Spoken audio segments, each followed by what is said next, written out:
During a gruesome 5-year killing spree, a predator terrorised North London, murdering at least 12 young men and boys. I'm Matt from Underworld Uncut. Today we're travelling back to February 1983, when one of the most intriguing serial killers in British history was about to be unmasked. Initially, not by detectives, but by a drainage engineer. The scenes of crime officer managed to pull out 3 or 4 pieces of flesh. And when I looked at them, I thought these bones had probably come from a human hand. So that only meant one thing to me: somebody must have been murdered and flushed down the toilet. In 2016, we sat down with the late, great, former Detective Chief Inspector, Peter J., the man who caught Dennis Nilsen. I think one of the things that stood out with him was his sense of humour. You don't really expect a serial killer to be demonstrating a sense of humour when he's showing no remorse, he's showing no feelings about his victims, he's not showing anything. Peter had no idea what it would lead to when that initial call came in. I remember a bitter cold day in February 1983. I was sitting at my desk with the most boring task of checking all the CID diaries from my 56 members of staff, and I would have given anything to get away from it. And by chance, my phone rang, and it was the uniform inspector in charge that particular day. And he was up in Cranley Gardens in Muswell Hill. And he said to me, "Could you possibly come up here?" He said, "I've got a bit of a problem. I'm not sure what I've got, but I'd like you to see it." I jumped in the CID car and went up to Cranley Gardens. And he showed me a drain with the cover open. And he pointed out that some bits of flesh had been hauled out of the drain at the bottom, and that they'd been left overnight by a Dynarod plumber to have another look at in daylight, but they'd all gone. So I said, well, let's have another haul around inside the drain, get anything else that's in there. The scenes of crime officer that I had with me managed to pull out 3 or 4 pieces of flesh, each about 4 inches long, 1 inch wide, and 3 little bones with a knuckle at each end. And when I looked at them, I thought these bones had probably come from a human hand. I put the bits and pieces into a plastic bag, and off we went to Charing Cross Hospital to see the pathologist. And he looked at everything there and he said, "You're right." He said, it's human. And he said, "By pure luck, you've brought me a piece of neck and your victim's been strangled." He said, "There's a clear ligature mark on this piece of flesh." And I looked at him and I said, "You sure you've not been watching too much TV, Prof?" And he said, "No, it's as clear as a bell." He said, "This is human." So we went back to Cranley Gardens. I discovered that there were 2 young ladies living downstairs on the ground floor. The middle floor was empty, and the top floor was a fellow called Dennis Nilsen, who worked for Manpower Services and came home every night about 5 o'clock. So I decided that we'd wait until he came home, and sure enough, he walked in the door about 5:15. And I'd had plenty of time to think about how I was going to meet him, because if there's somebody in the top floor who's flushing body parts down the toilet, he's going to be a little bit different. So I decided to treat him very cautiously and slightly light-heartedly, I suppose, because my first introductory words to him were, "I'm Detective Chief Inspector J from Hornsey Police Station. I've come about your drains." And he looked at me and he said, "Well, since when have police been interested in blocked drains?" So I said, "Well, you take me up in your flat and I'll tell you." At that very moment, he was fully composed, just reacting normally. There was nothing to think that he was anything other than normal. And we went up to his flat, and you could smell immediately the decomposing flesh. That was crystal clear as we walked in. Even though all the windows were open and it was snowing outside and freezing cold, he kept the windows open, but you could smell it. I said to him, "Look, your drains were blocked with human remains." And he looked at me and he said, "Oh my God, how awful." And I just pushed my face a little bit nearer to his and said, "Don't mess about. Where's the rest of the body?" The conversation was about to take a sinister turn, as Nilsen made an astonishing confession. And he said, "Okay, it's in plastic bags in the front bedroom." Even at that point, his demeanour didn't change at all. He was just as he was when he came in the front door. He was okay. Maybe the game's up. And he was relaxed about it. He took us into the front bedroom. There were a couple of wardrobes in there, and he said, "Everything's in there." There was a tea chest as well. And we opened up the wardrobe, and there were plastic bags in there, which he said contained the remains of the body parts. And I just said to him, "Okay, well, we're going to shut this room off. We'll get you back to the police station, and we'll start the forensic side later." So we walked him down to the car. I told him I was arresting him, and he sat in the back of the police car with Steve McCusker, my deputy. We didn't have any handcuffs. So I drove the car back, and then Steve McCusker was obviously thinking to himself about all the body parts that were in so many different bags. And he popped the question to Nilsen, "Are we talking here about one body or two?" And Nilsen said neither. He said, "I think it's 15 or 16. And I can remember the steering wheel sort of shaking in my hands. And it was just the shock of hearing that instant response. And the curious thing was that we believed him. We both believed that he was telling us as it was. We got back to the station, checked him into the cells, and then from there it was a question of getting together with Detective Chief Superintendent Chambers, my boss, and deciding on a plan of action. The whole process was complex because we'd got a fella in custody for murder. We didn't know who'd been murdered. We knew that the clock was ticking and that we had to charge him within 48 hours. And we started off with a quick interview of Nilsen, just to get a summary of what was going on while he was in a good frame of mind, in case he changed his mind at any stage. And he gave us a very, very brief description in an hour or so of what had happened. And then he asked for loads of paper and something to write with, because he wanted to help us by writing everything down in the cells. So we let him get on with that. And then the next morning we were back fresh and early. We had examinations done, forensic science done at the flat in Cranley Gardens. We had the press descending on us from all different angles, even though we had a blackout in the police station. The press were at the front door, the back door, on the phones. They were up on my first floor window of my office. They had a metal bar up against the window with a microphone on it. And it just brought everything to a standstill. Anyway, we had a press conference, a very, very brief one. We just told them something to get rid of them if we possibly could. And then we were able to sort of placate them and promise that we would release what we could when we could.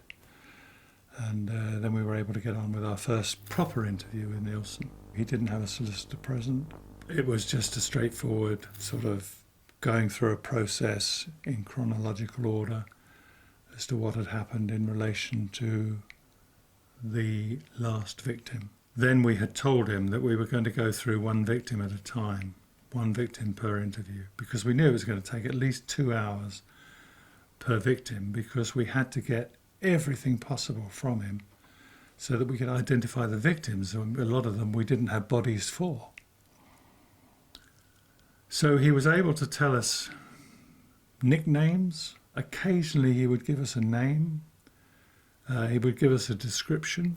Nilsen's crimes had begun more than 3 years earlier, starting at a different address in Cricklewood, northwest London. In relation to the 12 murders at Melrose Avenue, where he'd burnt all the bodies, we were able to find bits and pieces from his garden, which we would use to attribute to victims. To give you an example, there was a camera part there, and we were able to link that to Kenneth Ockenden purely because his parents came over from Canada. Nilsen would tell us that he had murdered a young man of about 20 years old who had a tattoo round his neck, and he'd strangled him, and he'd give us a full detailed account of how it all happened. But we had absolutely no idea at all as to who he was talking about. You can't really charge a prisoner with killing a person unknown. You need to prove that somebody has been killed.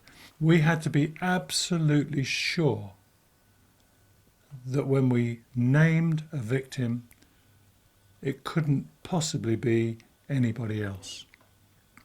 That was a mammoth undertaking. Police launched one of the biggest searches in UK history. But this time, they weren't looking for the murderer. They were looking for the victims. Jeff Chambers and I decided right at the beginning that I would be building the best professional working relationship with Nilsen whilst he was in custody, because we were 100% reliant upon what he was telling us. We needed his assistance. If we came up with an idea as to the possibility of the identity of one particular chap, and we got a photograph, we needed Nilsen to look at it and say yes or no. And we wanted to maintain the honesty that he was actually showing. So it was very necessary for me to treat him as, not as a mate, but treat him kindly, treat him nicely. He used to call me Gov, I used to call him Des. That's how it worked. When we went to court for the remands, I would probably go down into the cells, the back of the court, and give him a newspaper and a bar of chocolate. That'll seem odd to some people, but that's the way it had to be. We had a most unusual situation here. We had a murderer in custody, serial killer. We didn't know who he'd killed. We hadn't got a clue. And we weren't going to find out unless we got the truth out of him. We got total cooperation from him. So it was an unusual way of working. And of course, in those days, we didn't have all the luxuries that they have nowadays. We didn't have DNA to rely on. We didn't have anything. We had a mouth that could ask questions. We had fists to knock on doors. And that's how it was. I think right at the very beginning, I probably thought to myself, I've got a right evil bastard here. I'm going to have to watch this one.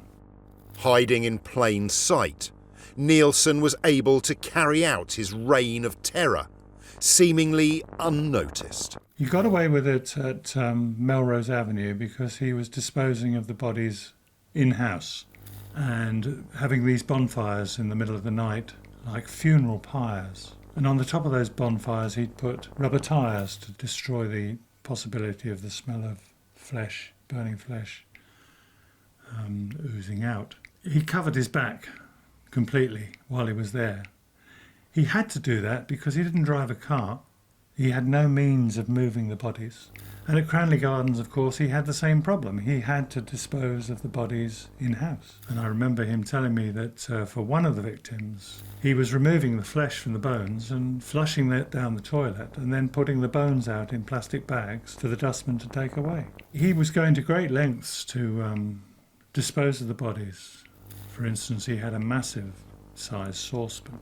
You could get a whole head in a saucepan, boiling it and then breaking up the bones. And of course all the flesh was going down the drain, getting flushed away, never to be found again. It was pretty good until it all went wrong when he blocked the drains up. He put too much down one day, and that was where it all started. That was the beginning of the end for Dennis Nilsen. A mild-mannered civil servant by day and a serial killer by night. Dennis Nilsen was a monster, hiding beneath a veneer of normality. I think what's probably terrifying about this case is the fact that Nilsen was so ordinary. You begin to think to yourself, how many more of them are there around? How many more Dennis Nilsens are there who are disposing of the bodies of their victims never to be found again. I remember at the time of the interviews staring at him, trying to ponder why. And I still don't know the true answer. There was nothing unusual about him at all until you got into private conversation. And then he would bore the pants off you with talking about prison rules and union rules. I think you'd really expect a serial killer to be highly dangerous. But with Nilsen, we were able to relax. His demeanour was such that I had a peculiar thought while he was in custody that I could actually walk out of the police station with him and go to a restaurant and have a meal and walk back to the police station with him. We were in a situation where he was beginning to think that he was glad it was all over. He was beginning to trust me. And indeed, that became very apparent years later when he asked an ex-ITN newsreader if he would do an autobiography to raise money for victim support schemes. And we met up and he laughed. He said to me, "This is what Nilsen's asked me to do." He said, and funnily enough, he's asked me to get in touch with you first before I see anybody, because you're the only person that he really trusts.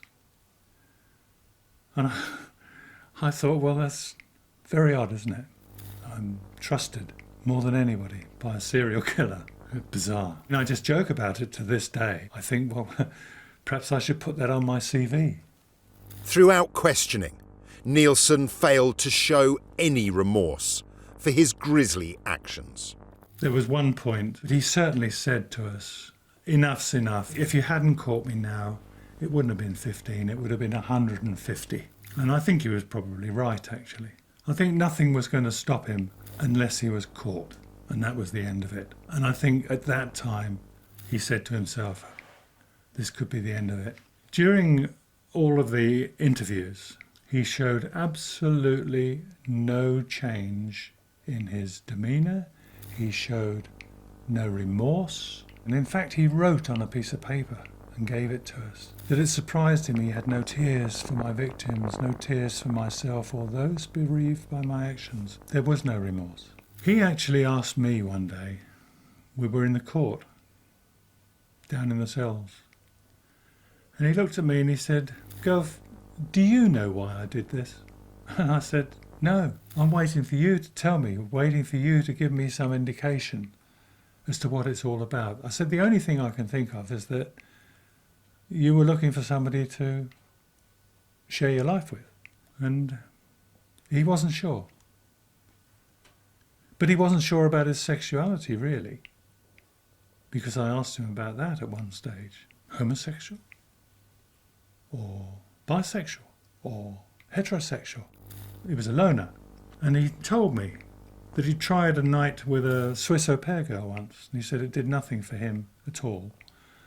So he said, I thought I must be perhaps gay, but I think maybe he was just asexual.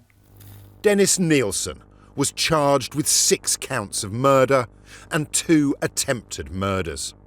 Despite his lengthy confessions, Nilsen's defence team decided to plead not guilty to all the charges against him. The defence wanted to plead guilty to manslaughter on the grounds of diminished responsibility. We weren't happy about that at all, because we had a psychiatrist from King's College in London look at him in depth, and he said he couldn't find any evidence of a personality disorder at all. Now, to have a personality disorder, you have to fit into a box. Each box is labelled psychopath, whatever, and each condition has its own identifiable symptom. And of course, Nilsen didn't actually fit into any one of the boxes. So the defence called 2 psychiatrists, and one was saying that he's sane as far as I'm concerned. One of the others was saying he's definitely got a personality disorder. And the third one was saying after cross-examination, I should point out. Do you know, I really can't make up my mind. So we still had a draw, and it was left to the jury to decide whether or not he had the capability to form an intention to kill, and he was found guilty of murder on all counts. Dennis Nilsen spent the rest of his life behind bars. He died of natural causes in May 2018, aged 72. He was just very, very different. I've never met anybody like him before in my life. I couldn't really get to understand him. I mean, you deal with people as police officers, and you stick them in the evil bastard box, or the sort of cry for help box. There's always a box you can stick them in your own mind. But Nilsen, I never got to the bottom of. I couldn't understand at all. That's why it's so different. People often ask me how the country reacted to Nilsen. And you know what? I don't really know. I was so busy, I was so absorbed in this case, that for 9 months I was having to eat, sleep and drink it. I had to focus on it because there was so much to it. We had to get it right. And do you know what? I think we did get it right. Former DCI Peter J. died of cancer in February 2018. He was 79. We hope you enjoyed this deep dive into the capture and conviction of Dennis Nilsen. Thanks so much for joining us. Please do subscribe to the channel and give us a thumbs up down below. We're uploading exclusive content every week, so make sure to click the notification bell to ensure you don't miss out. See you next time.